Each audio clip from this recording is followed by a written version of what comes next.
Welcome back to Startup Street. Hyperlocal news platform Way2News has raised $14 million in its Series B funding. The round was led by Westbridge Capital with participation from venture capitalist Sashi Reddy. This fresh infusion of funds will drive Way2News' presence in South India and help them strengthen their tech stack. To talk to us about the road ahead, joining me now is Raju Vanapalla, the founder and CEO of Way2News. Also with me, my colleague Ritu. Raju, welcome to Startup Street. You offer short, engaging news stories in local languages, claiming to bridge the information gap in villages and small communities. Tell us how you ensure credibility and transparency of content, and how accessible is the information? What is your tech edge? Thank you, Shruti. Thank you, everyone. A lot of credit goes to AI. There's a lot of buzz around AI, but I can say that we have utilized AI to the maximum possible extent. In fact, initial days, we have challenges related to credibility of the content because we don't know the motive of the contributor. Why is he contributing a certain content piece, etc. But today, our AI is able to eliminate all the bad actors, all the content that has a bad motive, etc. In a way, like our AI has the ability to give a quality score to every contributor over a period of time. We know that who is actually doing really well on the platform, who has the highest trust score on the platform, who is enjoying the a better quality score. Two, we also do a lot of things based on the reactive nature of audience inputs, because audience will also react to it. AI takes it as an input, and other fellow reporters can also report if some content piece has any issue, factual error, etc. So based on all the inputs from multiple quadrants, be it from users, be it from fellow reporters, AI gets a lot of inputs, and AI fine-tunes itself. Over the years, it refined, it became so perfect that today, I think like 99%, 99.9% of the stories are accurate. And we're not even deleting any stories these days. Our takedown rate has gone down from almost like 35% to now, I think, less than 1%. Well, Raju, hi. This is Ritu stepping in. You have about 50 million downloads to date, as we understand, and a strong presence in the Telugu and Tamil markets. With this fresh capital that you've raised, what are your plans to bolster your presence in the south of India? If you could detail those for us. Well, Ritu, intention is to channel this money in two ways. One, we strongly see that there's a lot of potential in the current core markets, that is Telugu and Tamil. We see a lot of potential in these markets. So a lot of this money will definitely get into the core markets. Also, we wanted to expand to two other markets in South India. One is Kannada, the other one is Malayalam. So possibly maybe in next 2 quarters also, we'll start off our operations in Kannada and Malayalam as well. Okay. Raju, I know you touched upon this earlier, but if you could talk to us about your user-centric strategy. How do you plan to boost user experience and engagement? You currently provide hyperlocal short-format news in 8 vernacular languages. You're looking to add more. Also, you compete with InShots, Daily Hunt, Feedly. How do you plan to break out? Any new offerings in the pipeline? Well, on the engagement side, as I mentioned to you, right, okay, we are a deep vertical player, unlike a horizontal players. They operate in multiple languages, but we operate in very few languages, if you could look at, and we go deep into it. So what we understood is because of like a wide diversity in the languages, etc., the dialect changes. Even in Telugu states, if you could look at, there are 6-7 different dialects. The consumption patterns are different.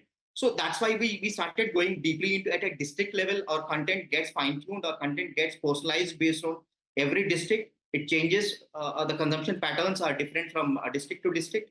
This is what we have observed during our initial days. Then we thought, like, let's get into a vertical mode rather than a horizontal mode.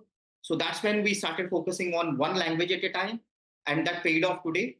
So our deep focus in each vertical or each language, and going deep at a district level based on the consumption pattern. We started talking a lot of content based on consumption patterns.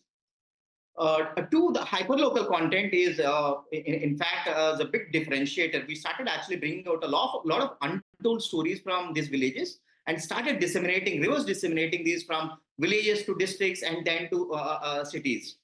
So, in fact, like this content is totally exclusive to us.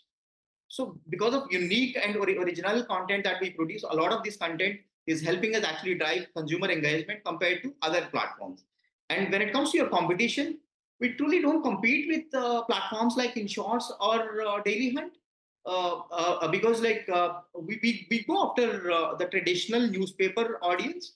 This Sure. country has around 400 million habitual readers. So our intention is to go after all these habitual readers. So we are on a mission to extend our footprint to almost 300 million households in this country. Part of that, we are going in a deep, vertically focused mode. So I don't think the other competitors are extremely hyper-local. Nobody is extremely hyper-local. Nobody is extremely focused in the interiors of these various states or various languages. Sure. Well, Raju, running out of time, very quickly, how many active paying users do you now have? And if you could also take us through some of your financials in terms of the top line and the bottom line where you're at. Well, it's a free-to-use app, Ritu. In fact, we are not charging anything as a subscription fee as on today. It remained free to access our platform.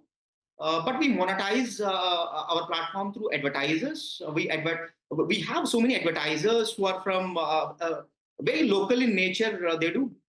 In fact, these are the advertisers who build their businesses on newspapers by advertising through newspapers, etc.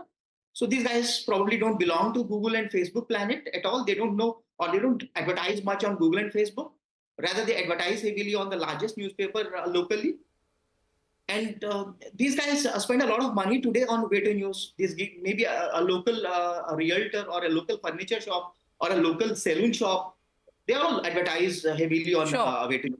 Okay. One very quick question before we let you go. Speaking of revenues, talk to us about your revenue model. How are you making money? What new revenue streams have you identified? Because you're working, in villages, in communities, which is a price-sensitive market.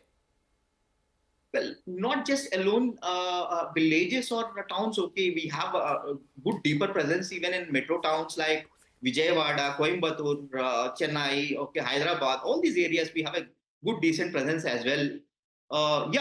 These advertisers are like they typically do anywhere between maybe a crore business to like maybe a 1,500 crore business as well. They spend anywhere between 5 lakh to almost like a 50 crore kind of an annual ad budget. So these guys are today advertising on Way2News. And if you could look at our revenue figures, like we generate revenue in two ways. One, through national advertisers. They advertise to access Telugu market today or Tamil market. The other one is the local advertisers. Local advertisers contribute almost 60% of our revenues, and the remaining is from the national advertisers. All right, we're completely out of time. Raju, many thanks for joining us on Startup Street and wish you the very best with all your aggressive growth plans. Thank you. Thank you so much, Shruti.